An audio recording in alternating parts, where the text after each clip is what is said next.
Interviews are one of the most favored podcast formats, primarily because of the value that your audience gets from the presence of an expert. But interviews can be tricky too, especially when it is about getting the best out of your guest. So in this episode, which is a part 1 on interview podcasts, where we are going to talk about the process, the preparation, and everything that goes into a podcast interview, you will learn about some initial planning and some expectations you need to start off with so that you are able to get the most out of your interviews. Welcome to the Podcasting University.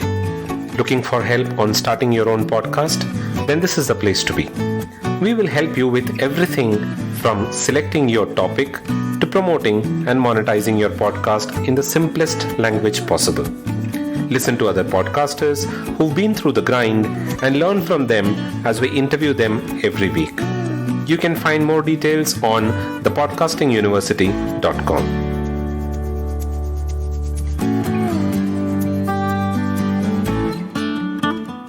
Hello and welcome to episode 65 of the Podcasting University. This is your host Dilip, and in this episode we are going to talk about interview format podcasts. And there is a lot that we'll be discussing about, specifically about interview format. But since I promised that I don't want to overwhelm you with a lot of information, what we'll be doing is we'll be discussing this topic in multiple parts. So this is the first part. Now, the interview format of podcasting is one of the most favored format. Niches that span from inspiration to knowledge and from sports to business all have guests coming on the show to talk about specific topics and experiences. And as a matter of fact, that gives a very unique perspective to the information that you're sharing on the show, which otherwise a single host monologue wouldn't be able to bring out. Probably that is one of the reasons why podcasters prefer the interview format. While we can argue about the pros and cons of a monologue and an interview format, there is no denying the fact that the interview format increases the range of a show. But creating and running an interview format podcast can be quite a difficult and overwhelming experience just because of the many things that are involved in it. And it can start right from finding that perfect guest for your show. Now, every one of us want that amazing guest to come on our show. But how do we bring them onto the show? Why would they want to come onto your show? And what value is it that you're going to bring out of them that your audience will love listening to them? These are all aspects that need to be planned well in order to be successful with your interviews. We'll be covering these in multiple parts where we will touch upon some basic practices, the process involved, the tools required, etc., and help you ensure that you're doing all of this right.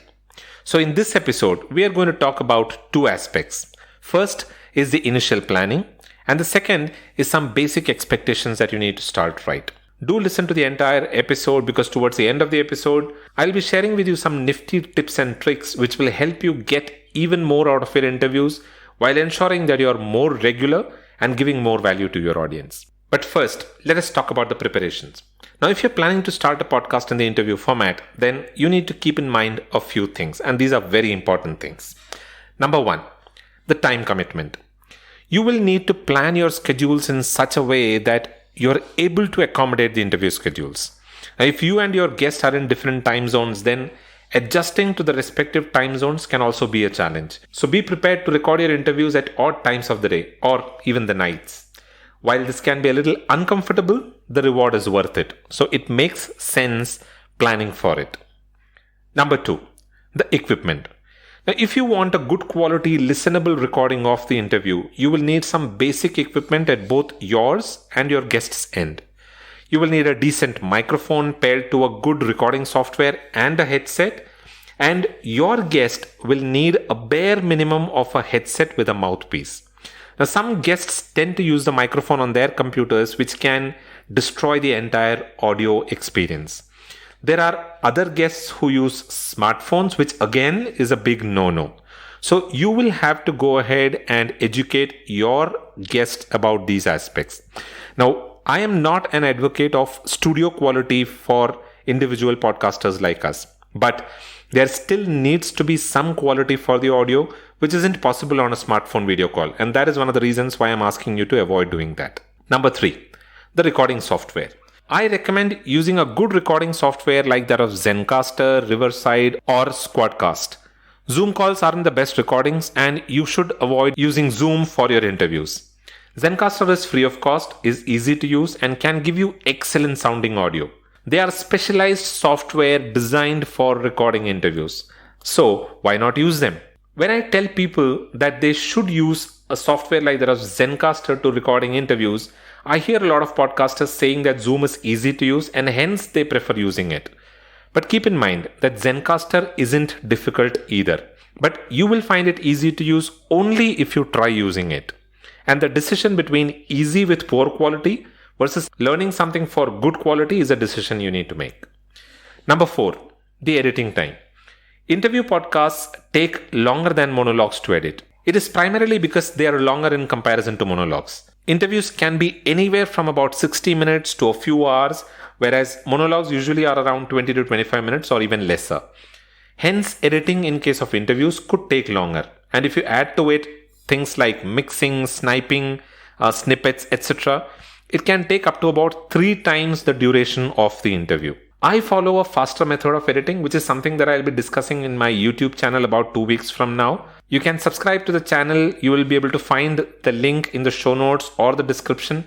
You can subscribe to the channel so that you get to know when I release that video. Now, this faster editing method that I use helps me get the editing done in about 1.5 times the duration of the interview. So that saves you a lot of time. Number 5, the show notes. Now, your show notes need to capture a little about your guest. This should include their profile, their works, their contact details if the audience wants to reach out to them, etc., etc. Now, to make it compelling enough for your audience to listen to the guest, you need to ensure that you're promoting the guest and their works in the show notes as well. Number 6, consistency issues. Interview formats can be extremely tricky. Now, in fact, if you don't plan well, you might end up with consistency issues. Plan a calendar and approach multiple guests at the same time. You wouldn't know how many of them would agree or if all of them would reject your outreach. So if you're reaching out to multiple guests at the same time, you might be able to get a few guests to come on the interview and you will have some inventory available with you. And if you're planning on releasing episodes consistently, then keep at least 3 to 4 episodes in stock always.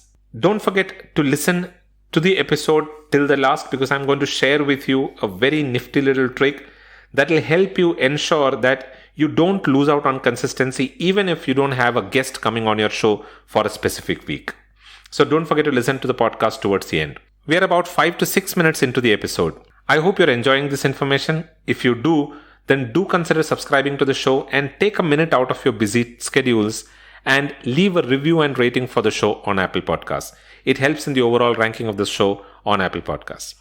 Now, moving on to the second part of today's episode, which is some basic expectations that you need to keep in mind if you're planning to get started with an interview format podcast.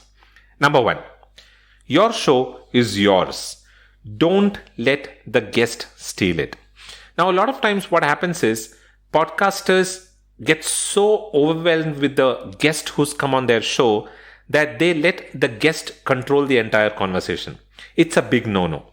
You are the host of your show. Ensure that you are controlling the conversation and you are the one who's asking questions and getting the most that you can get out of your guests. Number 2, people come for the guest, but they stay for the host. So it is important that you make your presence felt on your show. Ensure that you ask relevant questions. Ensure that you're doing it in a very professional way and ensure that you show that confidence when you're asking those questions to the guest. Your audience will come back to listen to your episode only if you are a good host.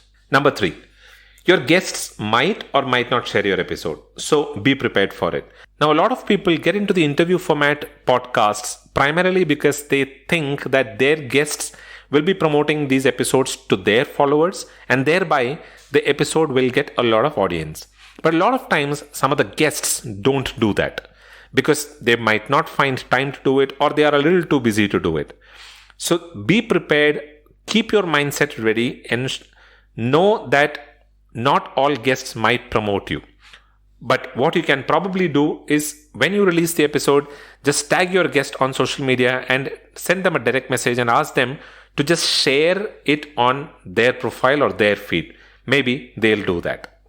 Number 4, don't expect a yes or even a response from every guest that you reach out to. When people start off with guest outreach, they expect that all guests that they are reaching out to will agree to come on their show. But that doesn't happen. Some of the guests might not even respond. It could be because of various reasons. Maybe your message ended up in spam, or they are a little too busy to look at those messages. It could be multiple things. But what you need to keep in mind is that guest who's not responded to your request or who's rejected your request is not the only guest in the planet. You will be able to find 100 people like that. So if you get a rejection from one guest, move on to the other one.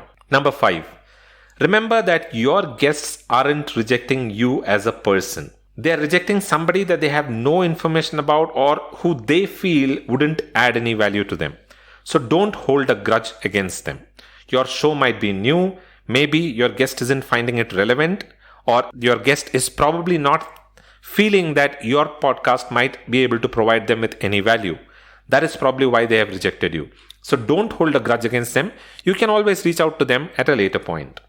Number 6, your show is dependent upon your guests if you solely rely on guests. Now, this is a big problem that people face with interview format podcasts. Your consistency is entirely depending upon the guest agreeing to come on your show.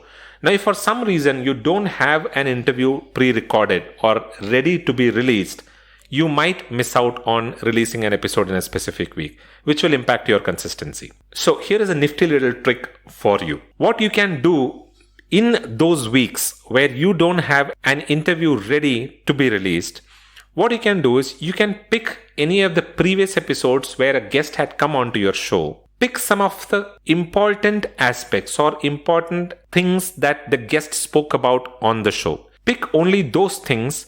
Talk about those specific aspects, play a small clip, give your inputs on what the guest was saying, paraphrase it, put it in your own words, give your input, make it a 5 to 10 minute consumable audio for people and release it. What this will do is, this will help people who don't want to spend that 60 minutes to listen to the entire interview. What you are giving them is a brief about what was discussed in that specific episode. That way, you will always have content that is ready to be released. You will be providing additional value to your audience, and at the same time, you'll also be able to maintain consistency.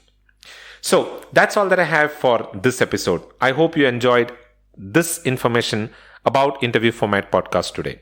If you did, then do subscribe to the show and visit the podcastinguniversity.com for the show notes, printable transcript, and also the resources that I recommend for podcasting. If you have any questions or suggestions, you can leave a comment in there and I will respond to it.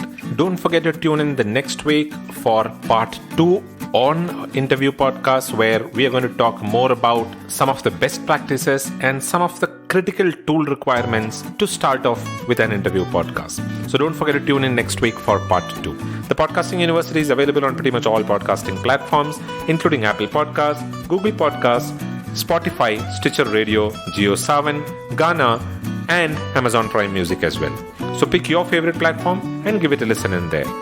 I'll be back again the next week with part 2 of interview format podcasts. Until then, keep listening to the Podcasting University. This is goodbye from Dilip. You all have a wonderful rest of the day.